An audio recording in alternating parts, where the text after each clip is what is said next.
Hey folks, so today I am working on what's called a cyanometer. Cyan meaning blue and meter meaning we are going to use it to measure something. So traditionally, a cyanometer is used to measure the darkness of a sky.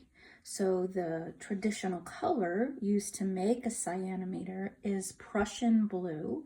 And I happened to have a Prussian blue in one of my watercolor sets. However, you don't have to use Prussian blue for this experiment. You can use whatever blue you happen to have, whether that is a Crayola watercolor or a colored pencil or even a crayon.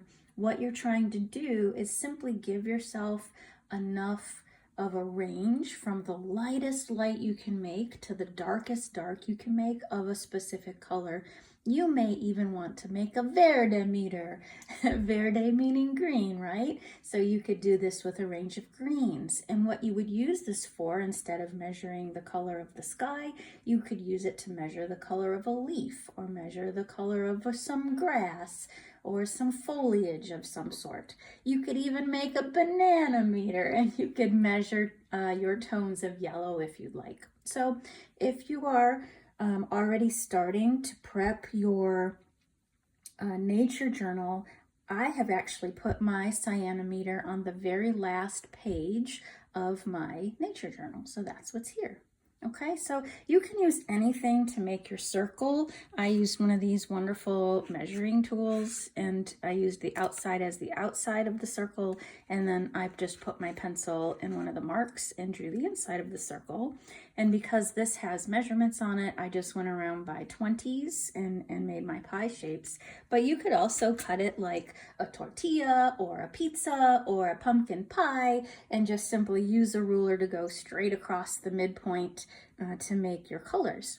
I'm also going around where it's easiest, and I'll turn this as I paint so I don't smudge anything with the side of my hand, but I put my darkest that I could make here so far, and then I skipped one and added a little water to my watercolor to make a lighter tone, but I'm leaving this one here in the center because if I make 2 layers of something lighter, I could probably get something in between these 2 colors, which would help me measure the darkness of the sky.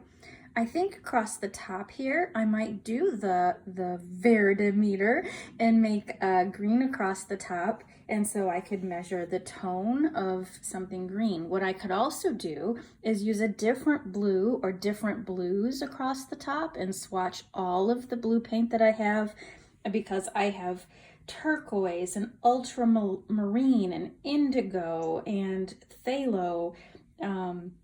I have so many different blues, a French ultramarine, cobalt. So if I put all of those across the top, then not only could I measure the depth of the color, but I could also measure what tone it is, because at different times of year, the sky might be a different color. So we may have one of these darker tones in the evening in the winter time. See, it's almost like a purpley color versus this lovely summertime color. And if this were a little bit more washed out, it would remind me of the sky above one of the Great Lakes on a hot, hazy day, right? And then we have something that might be a very nighttime color here. So we have all these, oh, and we even have this gray that could be a cloudy day, right?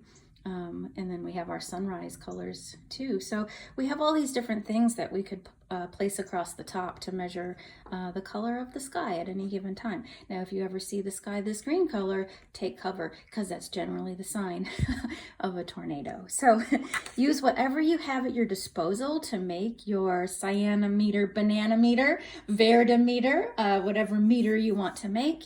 And let's see photos of those and a paragraph about your process in this week's discussion posts.